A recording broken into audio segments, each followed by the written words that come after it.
Chapter 7. They had a very fine day for Box Hill, and all the other outward circumstances of arrangement, accommodation, and punctuality were in favor of a pleasant party. Mr. Weston directed the whole, officiating safely between Hartfield and the vicarage, and everybody was in good time. Emma and Harriet went together, Miss Bates and her niece with the Eltons, the gentleman on horseback. Mrs. Weston remained with Mr. Woodhouse. Nothing was wanting but to be happy when they got there. 7 miles were traveled in expectation of enjoyment, and everybody had a burst of admiration on first arriving. But in the general amount of the day there was deficiency. There was a languor, a want of spirits, a want of union, which could not be got over. They separated too much into parties. The Eltons walked together, Mr. Knightley took charge of Miss Bates and Jane, Emma and Harriet belonged to Frank Churchill. And Mr. Weston tried, in vain, to make them harmonize better. It seemed at first an accidental division, but it never materially varied. Mr. and Mrs. Elton, indeed, showed no unwillingness to mix, and be as agreeable as they could, but during the 2 whole hours that were spent on the hill, there seemed a principle of separation between the other parties, too strong for any fine prospects, or any cold collation, or any cheerful Mr. Weston to remove. At first it was downright dullness to Emma. She had never seen Frank Churchill so silent and stupid. He said nothing worth hearing, looked without seeing, admired without intelligence, listened without knowing what she said. While he was so dull, it was no wonder that Harriet should be dull likewise, and they were both insufferable. When they all sat down, it was better, to her taste a great deal better, for Frank Churchill grew talkative and gay, making her his first object. Every distinguishing attention that could be paid was paid to her. To amuse her, and be agreeable in her eyes, seemed all that he cared for, and Emma, glad to be enlivened, not sorry to be flattered, was gay and easy too, and gave him all the friendly encouragement, the admission to be gallant, which she had ever given in the first and most animating period of their acquaintance, but which now, in her own estimation, meant nothing, though in the judgment of most people looking on, it must have had such an appearance as no English word but flirtation could very well describe. Mr. Frank Churchill and Miss Woodhouse flirted together excessively. They were laying themselves open to that very phrase, and to having it sent off in a letter to Maple Grove by one lady, to Ireland by another. Not that Emma was gay and thoughtless from any real felicity. It was rather because she felt less happy than she had expected. She laughed because she was disappointed, and though she liked him for his attentions, and thought them all, whether in friendship, admiration, or playfulness, extremely judicious, they were not winning back her heart.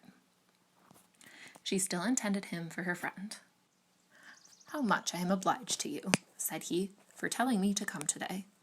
If it had not been for you, I should certainly have lost all the happiness of this party. I had quite determined to go away again." "Yes, you were very cross, and I do not know what about, except that you were too late for the best strawberries. I was a kinder friend than you deserved, but you were humble. You begged hard to be commanded to come." "Don't say I was cross. I was fatigued. The heat overcame me." "It is hotter today." "Not to my feelings. I am perfectly comfortable today." "You are comfortable because you are under command." "Your command?" "Yes." "Perhaps I intended you to say so, but I meant self-command. You had, somehow or other, broken bounds yesterday, and run away from your own management. But today, you are got back again, and as I cannot be always with you, it is best to believe your temper under your own command rather than mine."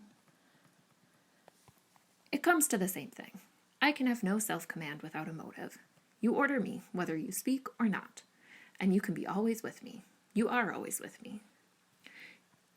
Dating from 3 o'clock yesterday, my perpetual influence could not begin earlier, or you would not have been so much out of humor before." 3 o'clock yesterday? That is your date. I thought I had seen you first in February. "Your gallantry is really unanswerable. But," lowering her voice, "nobody speaks except ourselves, and it is rather too much to be talking nonsense for the entertainment of 7 silent people."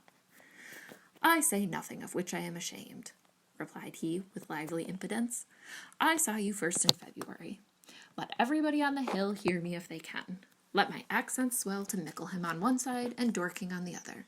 I saw you first in February." And then whispering, "Our companions are excessively stupid. What shall we do to rouse them? Any nonsense will serve. They shall talk. Ladies and gentlemen, I am ordered by Miss Woodhouse, who, wherever she is, presides, to say that she desires to know what you are all thinking of. Some laughed and answered good-humoredly. Miss Bates said a great deal. Mrs. Elton swelled at the idea of Miss Woodhouse's presiding. Mr. Knightley's answer was the most distinct. "Is Miss Woodhouse sure that she would like to hear what we are all thinking of?" "Oh, no, no," cried Emma, laughing as carelessly as she could. "Upon no account in the world. It is the very last thing I would stand the brunt of just now. Let me hear anything rather than what you are all thinking of. I will not say quite all. There are one or two, perhaps," glancing at Mr. Weston and Harriet, "whose thoughts I might not be afraid of knowing." "It is a sort of thing," cried Mrs. Elton emphatically, "which I should not have thought myself privileged to inquire into, though perhaps, as the chaperone of the party, I never was in any circle, exploring parties, young ladies, married women." Her mutterings were chiefly to her husband, and he murmured in reply, "Very true, my love, very true. Exactly so, indeed, quite unheard of. But some ladies say anything. Better pass it off as a joke. Everybody knows what is due to you." "It will not do," whispered Frank to Emma. "They are most of them affronted. I will attack them with more address. Ladies and gentlemen, I am ordered by Miss Woodhouse to say that she waives her right of knowing exactly what you may all be thinking of, and only requires something very entertaining from each of you, in a general way. Here are 7 of you, besides myself, who she is pleased to say am very entertaining already, and she only demands from each of you either one thing very clever, be it prose or verse, original or repeated, or 2 things moderately clever, or 3 things very dull indeed, and she engages to laugh heartily at them all." "Oh, very well," exclaimed Miss Bates. "Then I need not be uneasy. 3 things very dull indeed. That will just do for me, you know. I shall be sure to say 3 dull things as soon as ever I open my mouth, shan't I?" looking round with the most good-humoured dependence on everybody's assent. "Do you not think I shall?" Emma could not resist. "Ah, ma'am, but there may be a difficulty. Pardon me, but you will be limited as to number. Only 3 at once." Miss Bates, deceived by the mock ceremony of her manner, did not immediately catch her meaning, but when it burst on her, it could not anger, though a slight blush showed that it could pain her. "Ah, well, to be sure. Yes, I see what she means," turning to Mr. Knightley, "and I will try to hold my tongue. I must make myself very disagreeable, or she would not have said such a thing to an old friend." "I like your plan," cried Mr. Weston. "Agreed, agreed. I will do my best. I am making a conundrum. How will a conundrum reckon?" "Low, I am afraid, sir, very low," answered his son, "but we shall be indulgent, especially to anyone who leads the way." "No, no," said Emma, "it will not reckon low. A conundrum of Mr. Weston's shall clear him and his next neighbor. Come, sir, pray let me hear it." "I doubt it being very clever myself," said Mr. Weston. "It is too much a matter of fact, but here it is. What 2 letters of the alphabet are there that express perfection?" "What 2 letters express perfection? I am sure I do not know." "Ah, you will never guess. You," to Emma, "I am certain will never guess. I will tell you. M and A. Ma. Do you understand?" Understanding and gratification came together. It might be a very indifferent piece of wit, but Emma found a great deal to laugh at and enjoy in it, and so did Frank and Harriet. It did not seem to touch the rest of the party equally. Some looked very stupid about it, and Mr. Knightley gravely sad. This explains the sort of clever thing that is wanted, and Mr. Weston has done very well for himself. But he must have knocked up everybody else. Perfection should not have come quite so soon. "Oh, for myself, I protest I must be excused," said Mrs. Elton. "I really cannot attempt. I am not at all fond of that sort of thing. I had an acrostic once sent to me upon my own name, which I was not at all pleased with. I knew who it came from, an abominable puppy. You know who I mean," nodding to her husband. "These kinds of things are very well at Christmas, when one is sitting round the fire, but quite out of place, in my opinion, when one is exploring about the country in summer. Miss Woodhouse must excuse me. I am not one of those who have witty things at everybody's service. I do not pretend to be a wit. I have a great deal of vivacity in my own way, but I really must be allowed to judge when to speak and when to hold my tongue. Pass us, if you please, Mr. Churchill. Pass Mr. E., Knightley, Jane, and myself. We have nothing clever to say, not one of us. Yes, yes, pray pass me, added her husband, with a sort of sneering consciousness.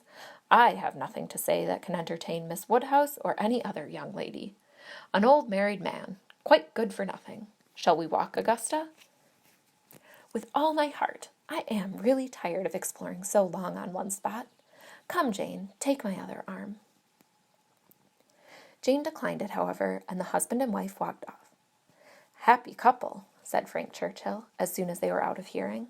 How well they suit one another. Very lucky, marrying as they did, upon an acquaintance formed only in a public place. They only knew each other, I think, a few weeks in Bath. Peculiarly lucky, for as to any real knowledge of a person's disposition that Bath or any public place can give, it is all nothing. There can be no knowledge. It is only by seeing women in their own homes, among their own set, just as they always are, that you can form any just judgment. Short of that, it is all guess and luck, and will generally be ill luck. How many a man has committed himself on a short acquaintance and rued it all the rest of his life?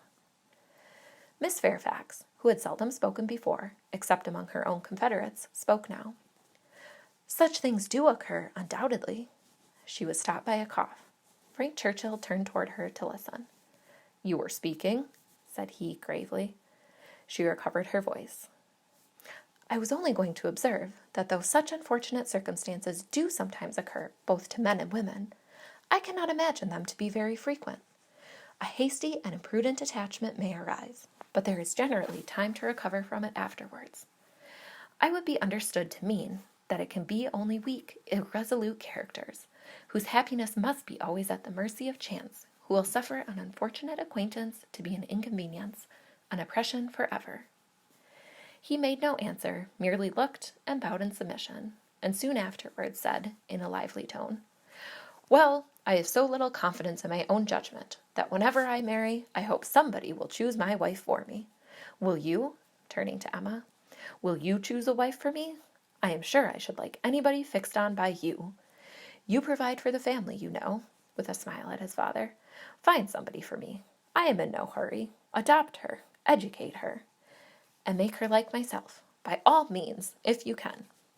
Very well, I undertake the commission. You shall have a charming wife. She must be very lively, and have hazel eyes. I care for nothing else. I shall go abroad for a couple of years, and when I return, I shall come to you for my wife. Remember. Emma was in no danger of forgetting.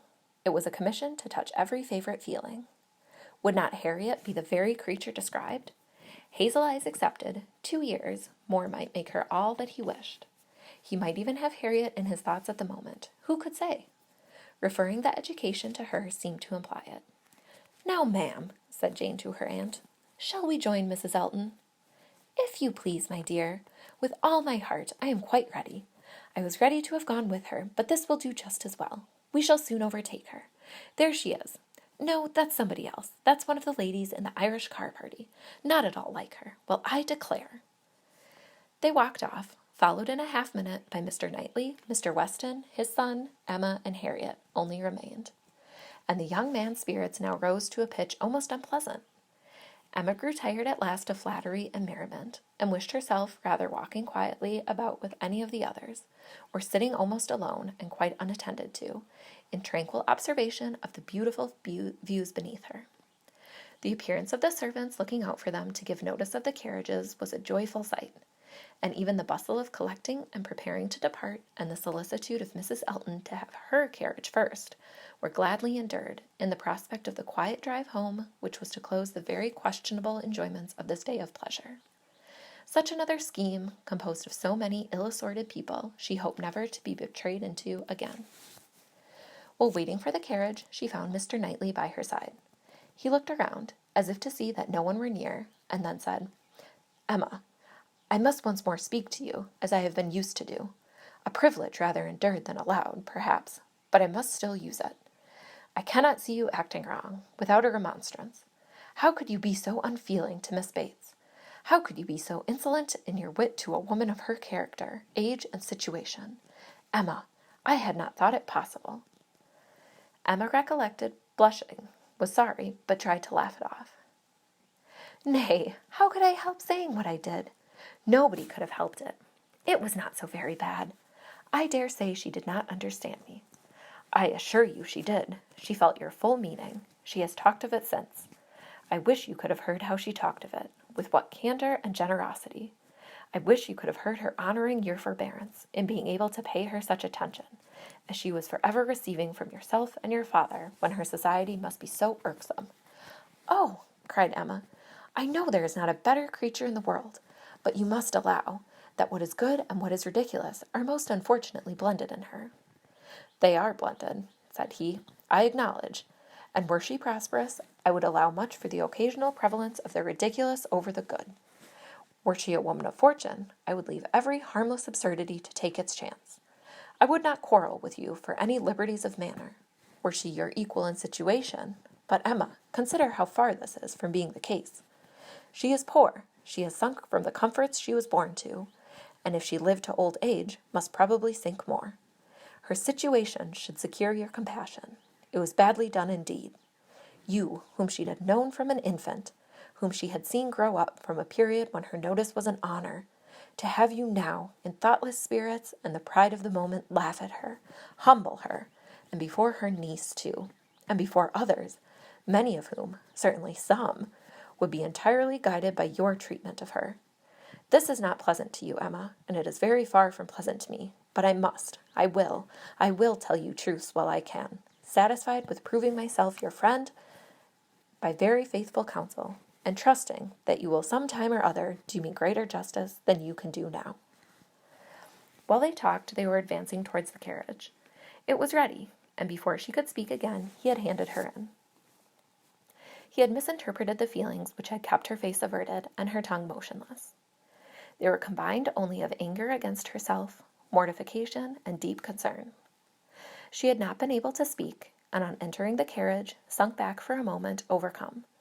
Then reproaching herself for having taken no leave, making no acknowledgment, parting in apparent sullenness, she looked out with voice and hand, eager to show a difference, but it was just too late. He had turned away, and the horses were in motion. She continued to look back, but in vain, and soon, with what appeared unusual speed, they were halfway down the hill, and everything left far behind. She was vexed beyond what could have been expressed, almost beyond what she could conceal. Never had she felt so agitated, mortified, grieved at any circumstance in her life. She was most forcibly struck. The truth of this representation there was no denying. She felt it at her heart. How could she have been so brutal, so cruel to Miss Bates? How could she have exposed herself to such ill opinion in any one she valued? And how suffer him to leave her without saying one word of gratitude, of concurrence, of common kindness? Time did not compose her. As she reflected more, she seemed but to feel it more. She had never been so depressed. Happily, it was not necessary to speak. There was only Harriet, who seemed not in spirits herself, fagged and very willing to be silent, and Emma felt the tears running down her cheeks almost all the way home, without being at any trouble to check them, extraordinary as they were.